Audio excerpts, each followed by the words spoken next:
नमस्कार दोस्तों, स्वागत है आपका इस YouTube channel Sarvan GS classes में। आज हम लोग चर्चा करेंगे बिहार का बेसिक परिचय को आज हम लोग देखेंगे। हम लोग चर्चा करेंगे पूरे बिहार का जो मुख्य टॉपिक है जिसके बारे में एग्जाम में भी पूछा जाता है, उन सब के बारे में हम लोग चर्चा करेंगे। चलिए, और आप लोगों को एक विशेष जानकारी भी मिलेगी बिहार के बारे में। चलिए तो हम लोग देखते हैं बिहार के बारे में। ये आपका बिहार का मानचित्र है जिसमें कि 38 जिला को दिखाया गया है। ठीक है, चलिए इसको हम लोग देखते हैं बेसिक परिचय। सबसे पहले जो है बिहार का नाम बिहार क्यों पड़ा, तो आपको पता है कि जब गौतम बुद्ध को ज्ञान की प्राप्ति हुई थी तो उनका जो क्षेत्र हुआ करता था, तो बिहार के इस क्षेत्रों में जो ये वाला इधर ऊपर में नेपाल पड़ता है आपका, तो नेपाल में उनका इस क्षेत्रों में जन्म हुआ था। ठीक है, तो जब ज्ञान उनको प्राप्त हुई बौद्ध गया में, यहाँ पे आपका पड़ता है गया, तो बौद्ध गया में जब ज्ञान की प्राप्ति हुई तो उन्होंने अपना प्रवचन के माध्यम से बहुत सारे बौद्ध अपने धर्म में भिक्षु को बनाए। तो जहाँ बौद्ध भिक्षु रहते थे उस स्थान को बिहार कहा जाता है। ठीक है, और जहाँ बौद्ध भिक्षु मतलब कि पूजा पाठ करते थे उसको चैत्य कहा जाता है। ठीक है, और उनके अवशेषों पर जब टीला बना दिया जाता है उसको जो है कि स्तूप कहा जाता है। तो इस क्षेत्रों में जब गौतम बुद्ध को मतलब बोध गया में ज्ञान की प्राप्ति हुई, इस क्षेत्रों में बहुत सारे उनके अनुयायी रहते थे, बौद्ध भिक्षु रहते थे। तो जिस क्षेत्र में उसके अनुयायी रहते थे, जहां रहते थे, उसको बिहार कहा जाता है।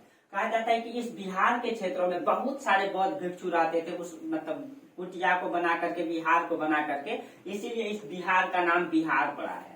हालांकि बिहार का अर्थ होता है घूमना फिरना भी होता है। ठीक है, ये है बिहार का। ठीक है, इस तरीके से बिहार का नाम बिहार पड़ा। ये जो पहले बिहार है, ये पहले बंगाल प्रांत का हिस्सा था। ये जो है बिहार जो है पहले इस तरीके से, ये बंगाल प्रांत है, इसका हिस्सा था। ठीक है, लेकिन बंगाल प्रांत में असम शामिल था, बांग्लादेश शामिल था, पश्चिम बंगाल, झारखंड, ओडिशा, बिहार और छत्तीसगढ़ का कुछ आंशिक हिस्सा शामिल था। इसमें कहा जाता है कि इस बिहार के क्षेत्रों में अंग्रेजों ने सबसे पहले इसी बंगाल प्रांत को जो है कि अपने अधीन किया था। यहीं पे फोर्ट विलियम किला का निर्माण किया था। यहीं पे कलकत्ता हुआ करता है जो वर्तमान में पश्चिम बंगाल की राजधानी, उसी को राजधानी उन्होंने बनाया था। इस कारण से उसका विकास अधिक हो पाया था। उसमें जहाँ विकास होगा वही बौद्धिकता पहले आएगी, जहाँ शिक्षा आएगा वहां पहले बौद्धिकता आएगी। इस कारण से इस बंगाल के क्षेत्रों में कहा जाता है क्रांतिकारी सबसे पहले उभर रहे थे, अपना संगठन तैयार कर रहे थे। अंग्रेजों को इस चीज का एहसास हो गया था, इसीलिए अंग्रेजों ने क्या किया, इस बंगाल को धर्म के आधार पे दो भागों में विभाजित कर दिया। ठीक है, धर्म के आधार पे जो दो भागों में विभाजित किया, आप देखिए इस तरीके से विभाजित किया। देखिए ये धर्म के आधार पे उन्होंने दो भागों में बांट दिया। एक हो गया आपका पूर्वी बंगाल और एक हो गया आपका पश्चिमी बंगाल। जो आपका पूर्वी बंगाल का हिस्सा है, इसमें आपका असम, जो पहले बंगाल का हिस्सा नहीं था, और इस राजधानी इसका बनाया ढाका, इसमें असम है। ठीक है, जो असम का क्षेत्र को लिया गया और बांग्लादेश का क्षेत्र को लिया गया। ठीक है, इसमें और ये इसका राजधानी ढाका बनाया पूर्वी बंगाल का। इसकी जनसंख्या कहा जाता है 3 करोड़ 10 लाख थी, और इसमें 1 करोड़ 80 लाख मुस्लिम थे और 1 करोड़ 20 लाख हिंदू थे। यानी कि पूर्वी बंगाल में बहुसंख्यक जो है मुस्लिम थे, और इसी के आधार पर इसका विभाजन किया गया।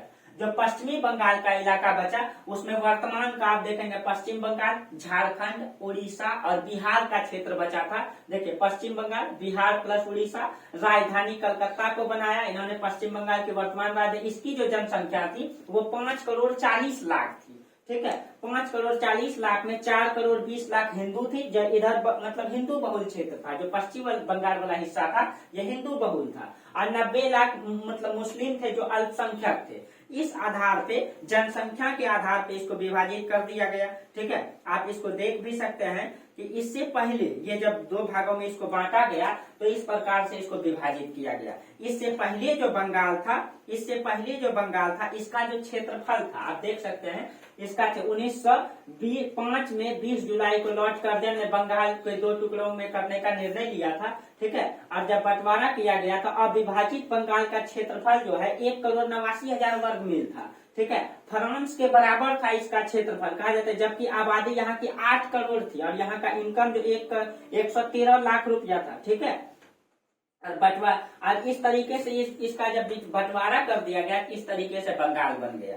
ठीक है, आप ये देख सकते हैं। उसके बाद जो है ये बिहार जो है अलग हो गया। जब बिहार अलग हो गया ठीक है। तो उसके बाद जो है कि ये मुख्य रूप से इस तरीके से बिहार हो गया, ठीक है, अकेले बिहार हो गया। लेकिन शुरुआती चरण में जो बिहार था, ठीक है, वो इसमें जो शामिल था, आप ये इस मैप को देखिए, इसमें जो है बिहार, बंगाल और उड़ीसा तीनों शामिल था। ये जो है बिहार, झारखंड और उड़ीसा, ये तीनों शामिल था, ठीक है। बिहार, झारखंड और उड़ीसा। कहा जाता है कि ये उड़ीसा जो है 1936 में बिहार से अलग हो गया, 1936 में बिहार से अलग हो गया। और उसके बाद झारखंड जो है 15 नवंबर 2000 ईस्वी को ये झारखंड भी जो है बिहार से अलग हो गया। देखिए इस तरीके से पहले ये शामिल था, लेकिन एक एक करके सबका विभाजन कर दिया गया। पहले तो जब ये बंगाल था तो मतलब इस बंगाल को सबसे पहले विभाजित किया गया। बंगाल का जो विभाजन हुआ ये 1911 में हुआ और 1912 में इस बंगाल से अलग होकर के बिहार बना फिर, ठीक है। बंगाल विभाजन के बाद उसके बाद 1936 में उड़ीसा अलग हो गया, 15 नवंबर 2000 को झारखंड अलग हो गया। वर्तमान में बिहार जो है ये स्थिति है बिहार का, ठीक है, ये स्थिति है बिहार का। आप देख सकते हैं इस तरीके से जो है ये झारखंड और ये पश्चिम बंगाल, ये बिहार इस तरीके से अलग होकर के बना है, ठीक है। उसके बाद वर्तमान में बिहार की ये स्थिति है, वर्तमान में बिहार की ये स्थिति है, ठीक है। अब देखिए ये जो बिहार है इसमें जो टोटल, अब इसका सामान्य परिचय को अगर देखा जाए, देखिए अब इसका सामान्य परिचय को देखिए तो देखिए तो 1 अप्रैल 1912 को बंगाल विभाजन कर दिया गया और इसका गठन कर दिया गया। 1936 में उड़ीसा को बिहार से अलग कर दिया गया। 15 नवंबर 2000 को झारखंड को बिहार से अलग कर दिया गया। बिहार में अभी कुल 9 प्रमंडल हैं, आप इसको देख सकते हैं। इसमें वर्तमान में कुल 9 प्रमंडल हैं। इसमें आप देखिए तो ये हो जाएगा आपका भागलपुर प्रमंडल, ये हो जाएगा पूर्णिया प्रमंडल, ये कोसी प्रमंडल, ये दरभंगा प्रमंडल, ये तिरहुत, ठीक है, और ये आपका सारण प्रमंडल, ये आपका पटना प्रमंडल, ये मगध प्रमंडल और ये आपका मुंगेर प्रमंडल। इस तरीके से अभी वर्तमान में 9 प्रमंडल हैं, ठीक है। आप वहां देख सकते हैं ऊपर में भी कलर करके दिखा दिया, पटना, तिरहुत, सारण, दरभंगा, कोसी, पूर्णिया, भागलपुर, मुंगेर और मगध प्रमंडल। इस तरीके से वर्तमान में 9 प्रमंडल है यहाँ पे, ठीक है। उसके बाद यहाँ पूरा जो है आप 38 जिले को आप देख सकते हैं कि ये पूरा जो है 38 जिला है बिहार में, ठीक है। आप एक एक करके इधर से देखेंगे चारों तरीके से, ठीक है, एक एक करके आप पढ़ लीजिए। इसमें 38 जिला है,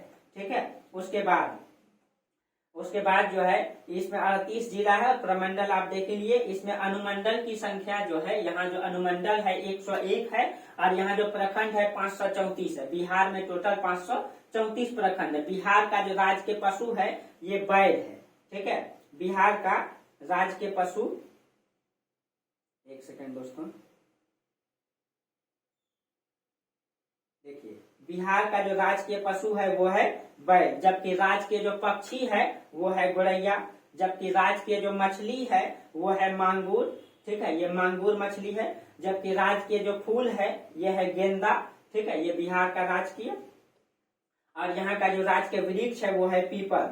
तो आपको पता है कि गौतम बुद्ध को जो ज्ञान की प्राप्ति हुई थी बोध गया में, वो पीपल वृक्ष के नीचे हुई थी। बोध गया में पीपल वृक्ष के नीचे निरंजना नदी के किनारे बैसाख की चांदनी रात में हुई थी उनको ज्ञान की प्राप्ति गौतम बुद्ध को। इसीलिए बिहार का जो राजकीय मतलब वृक्ष है वो है पीपल, ठीक है, पीपल है।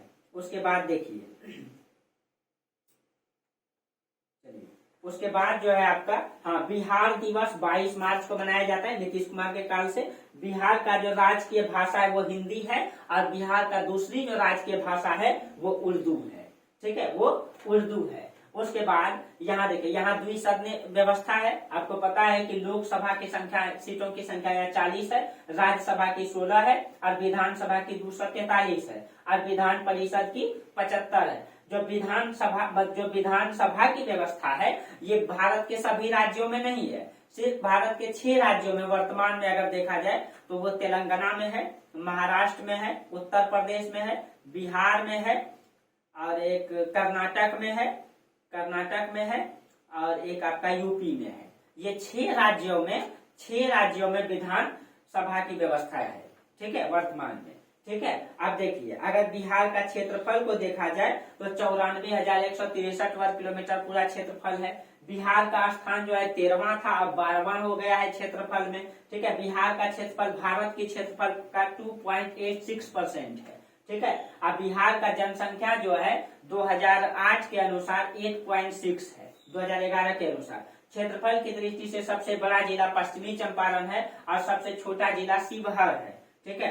आप इसको मैप में देखिए, सबसे बड़ा जिला ये है आपका पश्चिमी चंपारण और सबसे छोटा जिला ये है आपका शिवहर, ठीक है। और जनसंख्या की दृष्टि से सबसे बड़ा जिला आपका पटना है, ये वाला, ये पटना है, सबसे बड़ा जिला जनसंख्या की दृष्टि से पटना है। और सबसे छोटा जिला शेखपुरा है, ये जनसंख्या की दृष्टि से सबसे छोटा शेखपुरा है, ये आप देख सकते हैं, ठीक है, शेखपुरा।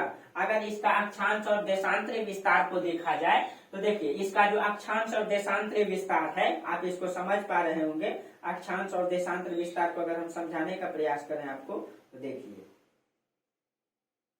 ये देखिए, ये आपका पृथ्वी का मैप है, ठीक है। अब देखिए, ये जो पूरा पृथ्वी है, इसके बीचों बीच जो रेखा खींची गई, इसको भूमध्य रेखा कहते हैं। इसको क्या कहते हैं? भूमध्य रेखा। और इसके ऊपर में 30 डिग्री जो रेखा खींची गई है, उसको कहते हैं कर्क रेखा। और दक्षिण में जो 30 डिग्री खींची गई है, उसको कहते हैं, सॉरी, उत्तर में जो 23.5 डिग्री खींची गई है, उसको कहते हैं कर्क रेखा। दक्षिण में जो 23.5 डिग्री रेखा खींची गई है, उसको कहते हैं मकर रेखा, ठीक है। ये आपका भारत है और इसके ऊपर में जस्ट बिहार है, ठीक है। और देशांतरी विस्तार अगर कहा जाए तो इसमें जो लंबवत रेखाएं खींची जाती है, उसको देशांतरी विस्तार कहा जाता है, ठीक है। अब देखिए, देशांतर रेखा कहा जाता है उसको। अब इसको मैप में आप समझ सकते हैं, देखिए,